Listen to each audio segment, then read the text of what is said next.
Hey, good morning, everyone. How's it going? So what am I working on now? Well, I got a 2011 Jeep Patriot, right? Yeah, Jeep Patriot. Compass Patriot, same vehicle, basically. Which I could never understand why they did that, had a Compass and a Patriot. They're almost identical vehicles, but whatever. Anyway, customer's complaint is check engine light. So let's take a look and see what we got here. I just did the module scan, so let's see what's coming up. All right. So we have PCM and CCN. CCN's cabin compartment node. Okay, that's like well, basically it's the instrument cluster itself. But it lost communication with the steering wheel controls. I'm not concerned about that. So I'm going to exit that. I'm going to go into PCM. Intake manifold runner control stuck open.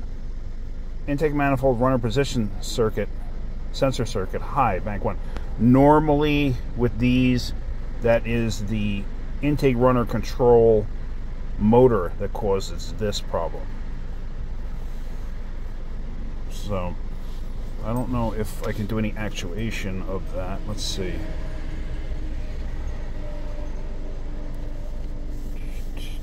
Intake phaser. Oh, this one you could do an intake phaser. Okay, no, that's something different. Intake phaser cleaning. What that is, that's for the variable cam timing. And what it does is it shuttles the solenoid. So the cam gear, when it advances and retards, what it does is it shuttles them quickly to help clean that out. I don't need to do any of that. Okay, so nothing there. System test, let's see.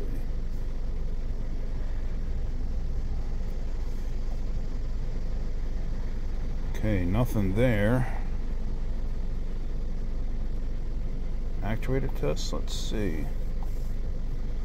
Fuel injector, radiator, oxygen sensor, AC, alternator, variable valve timing, tumble generator valve. I don't even know what that is, to be honest with you. But so yeah, there's actually nothing here to actuate that as far as I can see. All right, let's get this thing in the shop and let's take a look.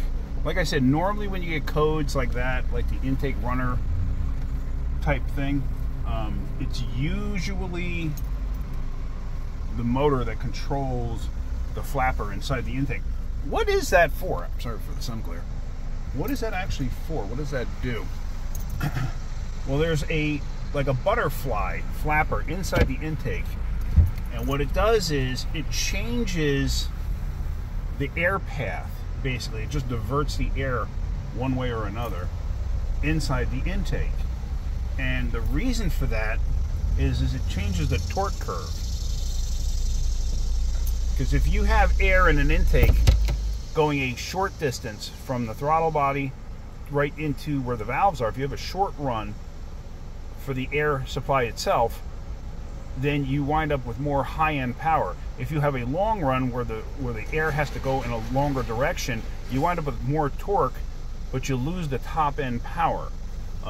So that's the reason for that. So you can basically have two performance intakes in one with that flapper valve, because it changes it and it has it go directly into the engine on one end, or it has it go in a loop to get inside the motor. I hope I explained that. One day I'll show you an intake manifold and I'll explain that whole thing maybe a little bit better there.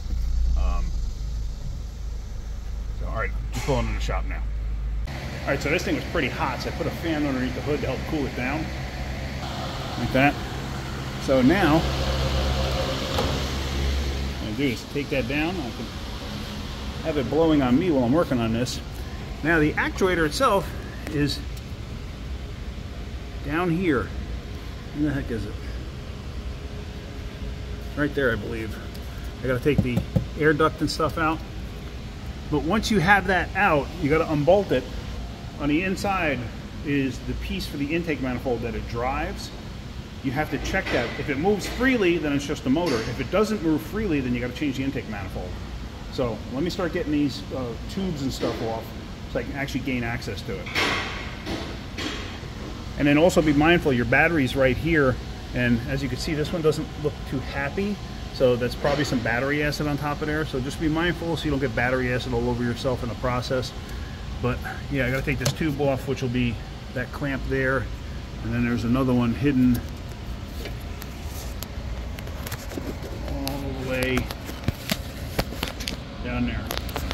Get those off to get that pipe out of the way. Although if you were a skinny guy, which I'm not, you might be able to get in there without fussing with all of it. I'm going to try taking the top clamp off first. It's been a long time since I did one. I honestly just don't recall. All right, let me get some tools. All right, so let's see if I can get enough movement out of this. Get in there. Just loosening this.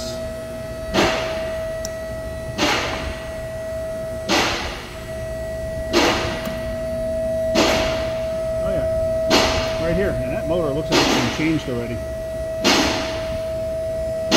Yes, it does. Okay, hang on a second. You know, listen to that noise. Okay, so that motor being changed does not mean anything. So let me see if I can't focus in a little bit on that.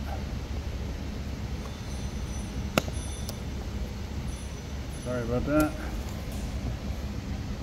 So I got to take that thing off of there. I think I could do just 8mm swivel socket. I'm sorry if this is creating any glare. I'm using my headlight, but I kind of need it for what I'm doing.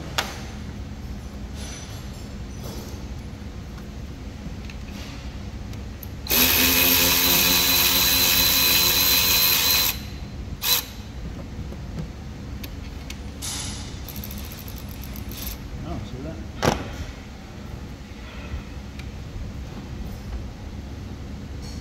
That's a 10. Somebody must have lost the original bolt that went in there and shoved a 10 in there. All right, let me go find something that'll get that pulled up.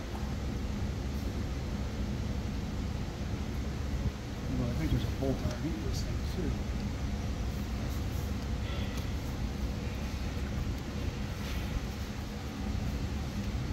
I'm trying to get on the connector here.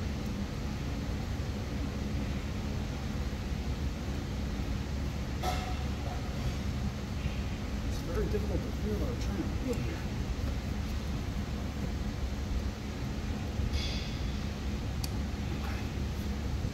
I had a locking tab, and I just released the locking tab, and yes, there's another 10 down here. All right, let me go get a 10mm socket also. All right, hang on a minute. All right, so yeah, those bolts are 10mm, so I don't know what was right. Either the 10s are right, because it feels like the bottom bolt that I can't see, feels like that's a 10. So I apologize for the headlight if that creates any kind of a glare for you.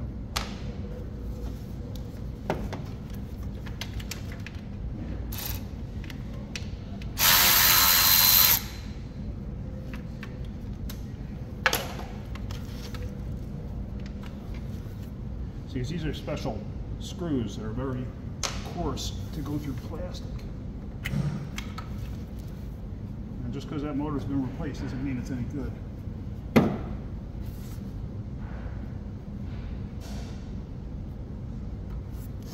Alright, let me go get a stubby screwdriver, because that piece in there,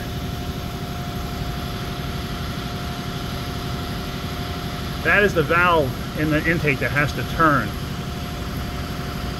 So let me get a stubby screwdriver and see if that thing will actually turn.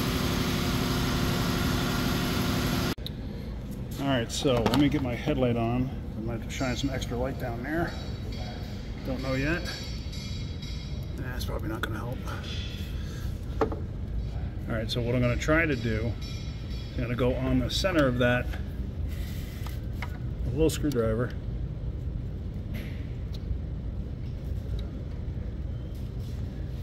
It's not turning clockwise, and it only barely turned counterclockwise. Do you see that? I can't turn it any more than that. It will not turn. And it's barely wanted to turn back the other way. And that should turn at least a quarter of a turn.